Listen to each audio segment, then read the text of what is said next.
প্রিয় বন্ধুরা, তোমাদের সকলকে স্বাগত জানাই অপূর্বনা হোম টিউটর ইউটিউব চ্যানেল।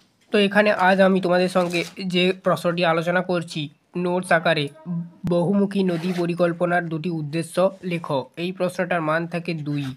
তোমাদের প্রত্যেক বছর দশম শ্রেণীর যে টেস্ট পরীক্ষা হয় কিংবা সাবমেটিভ পরীক্ষা হয়, ঠিক আছে, কিংবা তোমাদের যে মাধ্যমিক পরীক্ষা হবে, তোমাদের এই পরীক্ষাগুলোতে এসে থাকে। এছাড়া অন্যান্য ক্লাসে 11-12 বা কলেজ স্তরে তোমরা যখন ভূগোল নিয়ে পড়বে সেখানেও দেখতে পাবে। তো সমস্ত ক্লাসকে কেন্দ্র করে আজকের এই ক্লাসটি তো দেখতে থাকো। এখানে আমি 10টি পরিকল্পনা আলোচনা করব। তার আগে সংজ্ঞাটা দেখে নাও। মূলত আমি এটা দশম শ্রেণীকে লক্ষ্য করে বানাচ্ছি, ক্লাস 10কে, ঠিক আছে। চ্যানেলে নতুন থাকলে সাবস্ক্রাইব করবে, বেল আইকন অপশনে সেভ রাখবে।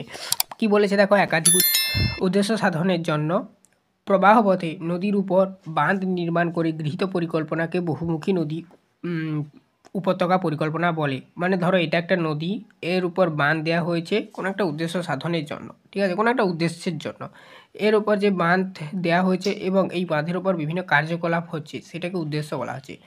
তো এই উদ্দেশ্যে যে বাঁধ দেওয়া হয় নদীর উপর, সেটাকে বলা হয় বহুমুখী নদী উপত্যকা পরিকল্পনা। উদ্দেশ্যগুলো কি কি দেখে নাও। কি কি উদ্দেশ্যে বাঁধ দেওয়া হয় বা বাঁধ নির্মাণ করা হয়? দেখো, বন্যা নিয়ন্ত্রণের জন্য, ঠিক আছে, 1 নাম্বার। 2 নাম্বার জলসেচ ব্যবস্থা উন্নতির জন্য। 3 নাম্বার যেটা বিদ্যুৎ উৎপাদনের জন্য। 4 নাম্বার যেটা জলপথে পরিবহনের জন্য।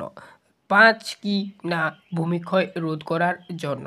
6 কি নদী বাঁধের উপর দিয়ে রেল সড়ক, এখানে দেখো একটু স্পেলিংটা দেখে নেবে, সড়ক পরিবহন গড়ে তোলার জন্য। এবারে দেখো 6 নাম্বার শিল্পের প্রয়োজনীয় জল সরবরাহ ও পানীয় জলের জোগাড়ের জন্য। তারপরে দেখো মাছ চাষ করার জন্য। তারপরে দেখো পর্যটন কেন্দ্র স্থাপনের জন্য।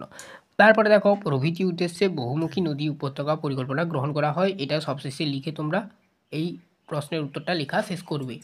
এই ছিল টোটাল তোমাদের এই প্রশ্ন এবং তার উত্তর, ঠিক আছে। তো এরপরে আমরা মহানগর বলতে কি বুঝো এবং স্যাল কি, এই সম্পর্কে আলোচনা করে রেখেছি। তোমাদের ক্লাস 10 জিওগ্রাফির, ঠিক আছে, জিওগ্রাফির একটি প্লেলিস্ট করে দিয়েছি। প্লেলিস্ট লিঙ্ক এই ভিডিও ডিসক্রিপশানে দেওয়া রয়েছে। প্লেলিস্টের নামটাও বলে দিচ্ছি, class 10 geography 2 marks question and answer notes. তো এই নামে একটি প্লেলিস্ট পেয়ে যাবে। প্লেলিস্ট লিঙ্ক এই ভিডিও ডিসক্রিপশানে দেওয়া রয়েছে, অবশ্যই চেক আউট করবে। সেখানে সমস্ত ভূগোল বিষয়ের 2 নম্বরের প্রশ্ন যাবতীয় উত্তর পেয়ে যাবে। আজ এই অবধি, সবাই ভালো থাকো। চ্যানেলে নতুন থাকলে সাবস্ক্রাইব করবে, ভিডিওটি বন্ধুদের মধ্যে অবশ্যই শেয়ার করবে।